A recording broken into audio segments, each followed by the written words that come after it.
స్వామియే శరణమయ్యప్ప. శ్రీమాత్రే నమః. శ్రీమాత్రే నమః. సద్గురు జ్యోతిషాలయం, సద్గురు జ్యోతిషాలయం 2025 అక్టోబర్ 18 6:41 ఉదయం రోజు గురు అతిచార ఫలితం అనేది ప్రారంభమవుతుంది. గురు భగవానుడు మిథున రాశి నుంచి కర్కాటక రాశిలోకి ప్రవేశించబోతున్నారు. కర్కాటక రాశి గురు భగవానునికి ఉచ్చస్థానం అని కూడా చెప్పచ్చు. అంటే శక్తి, దయా, జ్ఞానం అత్యధికంగా ఉండే ఒక స్థానం అని కూడా చెప్పచ్చు. అతిచార గమనం అంటే గురు భగవానుడు తన సాధారణం కంటే కూడా చాలా వేగంగా కదిలి ఫలితాలు కూడా త్వరగా వస్తాయి. దానివల్ల స్థిరత్వం కూడా తక్కువగా ఉంటుంది. ఈ కాలం వచ్చేసి గురు భగవానుడు 2025 అక్టోబర్ 18 నుండి 2026 ఏప్రిల్ 28 వరకు సుమారుగా 192 రోజులు, 6 నెలల 10 రోజుల పాటు ఉంటారు. తర్వాత తన యొక్క సహజ గమనానికి ప్రవేశించి ఫలితాలు స్థిరంగా ఇస్తుంటారు. ఇందులో గురు అతిచార ఫలితంలో మకర రాశి వారికి ఎలా ఉంది అని చెప్పాలంటే, గురు గమనంలో అక్టోబర్ 18 కర్కాటక రాశి వారికి ఉచ్చస్థితిలో, మకర రాశి వారికి కర్కాటక రాశి 7వ ఇల్లు అంటే కళత్రంలో కూర్చొనుంది. ఇది దాంపత్య భాగస్వామ్యం లేదా వ్యాపార పార్ట్నర్షిప్, ప్రజాదరణ, పబ్లిక్లో అంటే ఏదైనా రిలేషన్ ఎక్కువ ఉన్న దానికి మీద కూర్చుంటుందన్నమాట. దాంపత్య జీవితంలో వివాహ యోగం ఉన్న వారికి ఇది అత్యంత శుభ సమయం అని చెప్పచ్చు. ఎందుకంటే ఏళ్ళనాడు శని కూడా వెళ్ళిపోయింది. భార్యాభర్తల మధ్య పరస్పరం గౌరవం పెరుగుతుంది, ప్రేమ పెరుగుతుంది. వ్యాపార భాగస్వామ్యుల మధ్య లాభదాయకంగా ఉంటుంది. ఏదైనా మనస్పర్ధలు ఉంటే అవన్నీ కూడా తొలగిపోతాయి.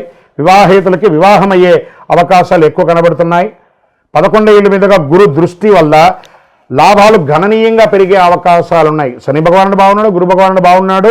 కొత్త అవకాశాలు, ఉద్యోగ ప్రమోషన్లు, సమాజంలో గౌరవం లేదా విదేశాల్లో విజాలు స్టక్ అయిన వాళ్ళకి అందరికీ విజాలంతా ఓపెన్ అవ్వడము, ఆత్మవిశ్వాసం పెరగడము, లగ్నంపై గురు దృష్టి ఉండడం వలన శరీరంలో మనోబలం పెరుగుతుంది, ఆత్మవిశ్వాసం పెరుగుతుంది, మానసిక ప్రశాంతత ఉంటుంది.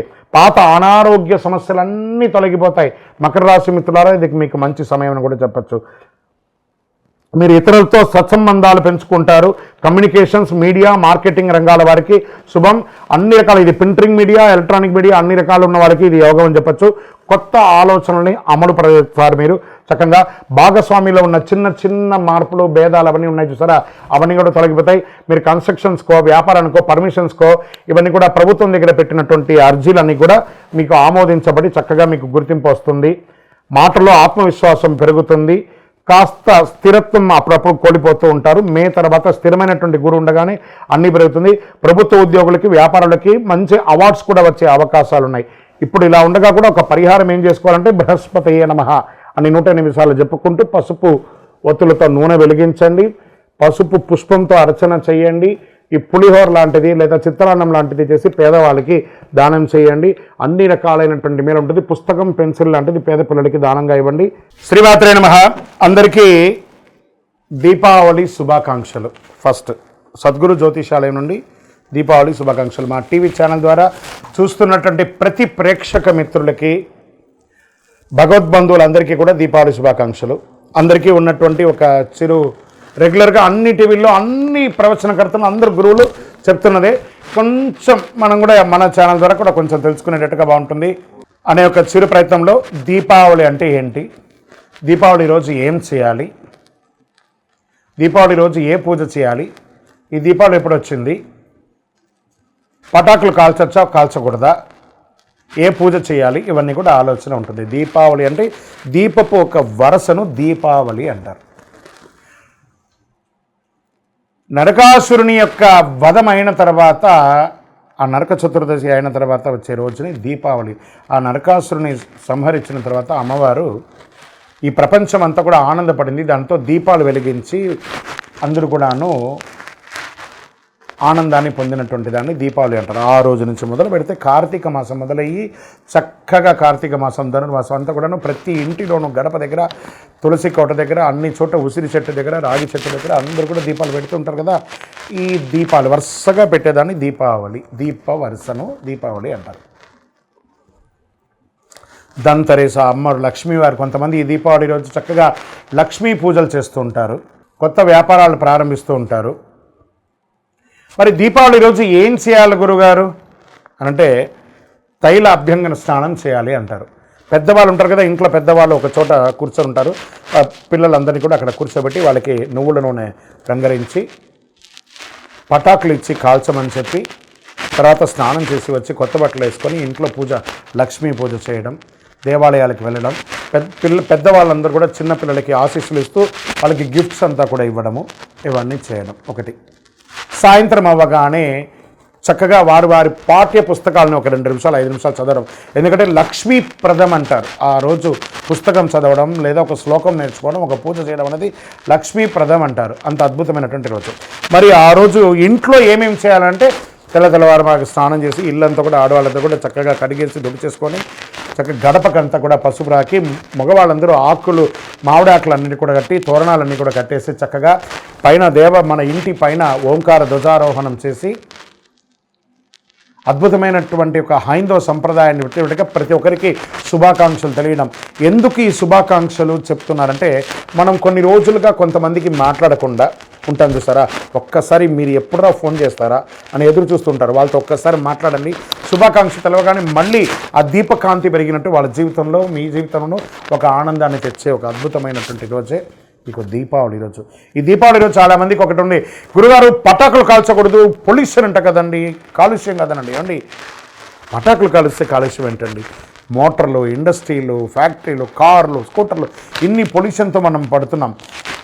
ఆ ఒక్కరోజు పిల్లలు ఆనందంగా చేసుకునే ఆ పటాకులు కాల్చుకోవడం ఇప్పుడు కాదు, ఎప్పటి నుంచో ఎన్నో కాలం నుంచి చేస్తున్నారు కదా. ఇది ఆ ఒక్కరోజు ఉంటుందేమో పొల్యూషన్ అయితే అయింది, కానీ ఆనందం అయితే పోతుంది కదా.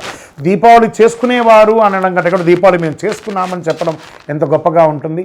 ఈ 2025 దీపావళి ప్రతి ఒక్కరి యొక్క జీవితంలో ఆనందాన్ని కలిగించాలని, అద్భుతాన్ని కలిగించాలని భగవంతుడి దగ్గర ప్రార్థన చేసుకుంటూ అఖిలాండ కోటి బ్రహ్మాండ నాయకుడైన శ్రీ ధర్మశాస్త్ర అయ్యప్ప స్వామి వారి యొక్క సంపూర్ణ అనుగ్రహం ఉండాలని, దీపావళి అప్పుడు పెద్దవాళ్ళందరూ చిన్నపిల్లలు పటాకులంతా కాల్చినప్పుడు జాగ్రత్తగా వారి మీద దృష్టి పెట్టండి. ఎందుకంటే పట్టు చీర కానీ పట్టు లంగాలని ఆడపిల్లలంతా వేసుకుంటుంటారు, చిన్నపిల్లలు చేయి కాల్చుకోకుండా కొంతమంది పిల్లలు చేతితో కాల్చుతుంటారు. వాటన్నిటిని పెద్దవాళ్ళుగా ఉండి మనం దగ్గర ఉండి ఈ దీపావళి పండుగను ఆనందంగా సంతోషంగా జరుపుకోవాలి. విజయోస్తు. శరణమయ్యప్ప స్వామి, శరణమయ్యప్ప అఖిలాండ కోటి బ్రహ్మాండ నాయకునే శరణమయ్యప్ప. కార్తీక మాసం వచ్చేసింది, మార్గశిర మాసం వచ్చేసింది.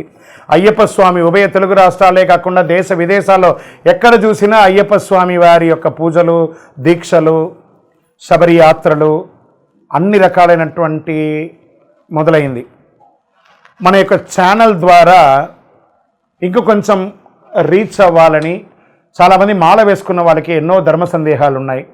వాళ్ళ యొక్క దీక్ష ఎలా చేయాలి, అయ్యప్ప స్వామి అంటే ఏంటి, ఈ దీక్షలో ఏమేమి చేయాలి, పూజ అంటే ఏంటి, యాత్ర అంటే ఏంటి, మంత్రాలు అంటే ఏంటి, యొక్క గురుస్వామి అంటే ఎవరు, అయ్యప్ప స్వామి అంటే ఎవరు, ఈ దీక్ష అంతా ఏంటి, ఎలా చేయాలి, ఎప్పుడు చేయాలి, ఎందుకు చేయాలి, ఈ యొక్క దీక్షలో వచ్చినటువంటి మార్పు నిత్య జీవితంలో ఏమైనా ఉందా, లేదా దీక్షలో స్త్రీల యొక్క ప్రాముఖ్యత ఏమైనా ఉన్నాయని వీటన్నిటినీ చాలా ప్రశ్నలతో ఉన్నటువంటి వారికి అందరికీ కూడా ఇది ఒక మంచి ప్లాట్ఫామ్.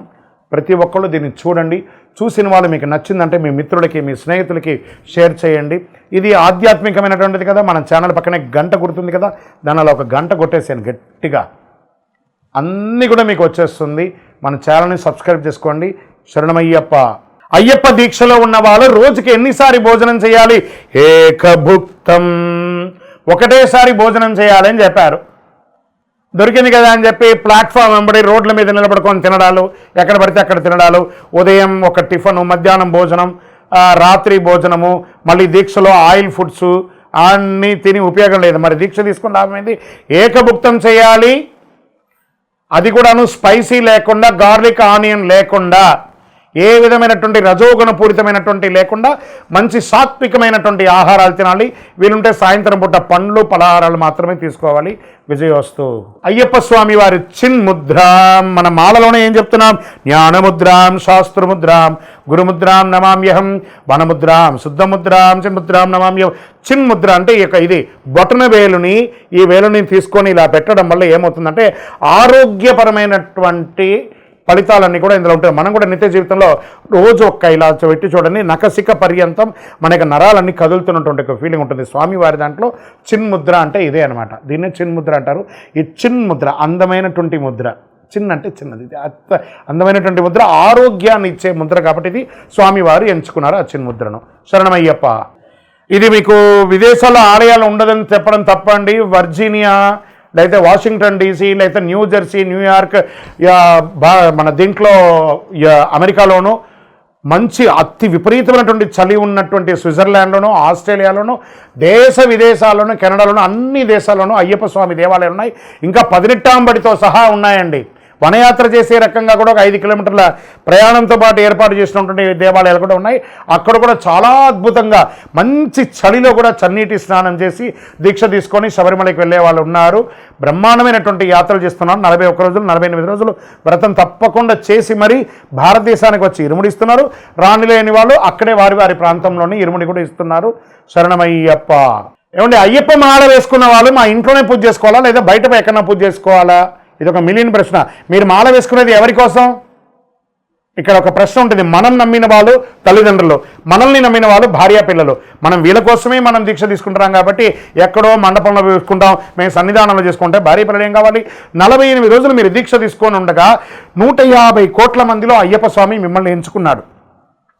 ఆ పవిత్రమైనటువంటి మాల మీ మెడ మీద పడింది. మీకు సేవ చేసుకునే భాగ్యాన్ని మీ తల్లిదండ్రులకి, మీ భార్య పిల్లలకి మీరే కదా ఇవ్వాలి. కాబట్టి ఇంట్లోనే పూజ చేసుకోవాలి. మాకు వసతులు తక్కువ ఉన్నాయండి, అబద్ధం అండి. ఈరోజు ప్రతి ఒక్కరి ఇంట్లోనూ ఎక్స్ట్రా రూమ్ ఉన్నాయి. ఆ సపరేట్గా రూమ్లో పెట్టుకొని చక్కగా పూజ చేసుకోవచ్చు.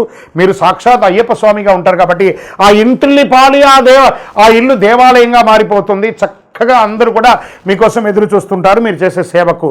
శరణమయ్యప్ప. లేదండి, ఏ గురుస్వామి కూడా కొత్తగా మాల వేసే వాళ్ళని ఇబ్బంది పెట్టరండి, అవన్నీ అబద్ధం. అలాంటి ప్రశ్నలే లేదండి. వాస్తవానికి గురుస్వామి దైవమే తునైప. ఆ గురుస్వామి దయ ఉంటేనే ఆ భక్తులందరూ కూడా శబరిమలకి వెళ్తారండి. ఏ గురుస్వామి కూడా ఇబ్బంది పెట్టరు. అలాంటి ఇబ్బంది ఆలోచన కూడా పెట్టకండి. ఒకవేళ వారు ఇబ్బంది పెట్టే రకంగా మీకు అనిపించిందంటే వారితో కూర్చొని మాట్లాడండి, డిస్కస్ చేయండి ఆ గురుస్వామి దగ్గర. ఎందుకంటే గురుస్వామి లేనిదే ఈ యొక్క శబరిమల యాత్ర లేదు కాబట్టి గురు నింద చాలా మహాపాపం. గురు నింద చెయ్యకండి. శరణమయ్యప్ప. అయ్యప్ప మాల వేసుకున్న వాళ్ళు ఎన్నింటికి లేవాలి, ఎన్నిసారి స్నానం చేయాలి, ఎన్నిసారి పూజ చేసుకోవాలంటే కార్తీక మాసంలో మనం మాల వేసుకున్న ప్రతి ఒక్కరు కూడా సూర్యోదయాత్పూర్వం లేవాలి. బ్రాహ్మ్య ముహూర్తంలో లేవాలి. ఈ బ్రాహ్మ్య ముహూర్తం అయిన తర్వాత తెల్లవారుజామున 4ంటికి నిద్ర లేవడం, తర్వాత చన్నీటి స్నానం చేయడం, ఒక్కసారి ఉదయం ఒక్కసారి సాయంత్రం. ఆహార నియమాలు అదుపులో ఉంటే ఈ 2 సార్లు స్నానాలు చేయాలి. అతిగా ఈ ఆయిల్ ఫుడ్కి సంబంధించిన ఆహారాలన్నీ తీసుకున్నారంటే ఎన్నిసార్లు అవుతుందో అది మీ ఇష్టం. కానీ ఎన్నిసారి పూజ చేయాలని కాదు, కలవు నామస్మరణాత్. మన యొక్క DNA శరీరంలో మొత్తం ఆ అయ్యప్ప స్వామి వారి యొక్క నామస్మరణ అణువు ఉండాలి. కాబట్టి నామస్మరణకు ఒక లిమిట్ అంటూ లేదు. శరణమయ్యప్ప, శరణమయ్యప్ప, శరణమయ్యప్ప.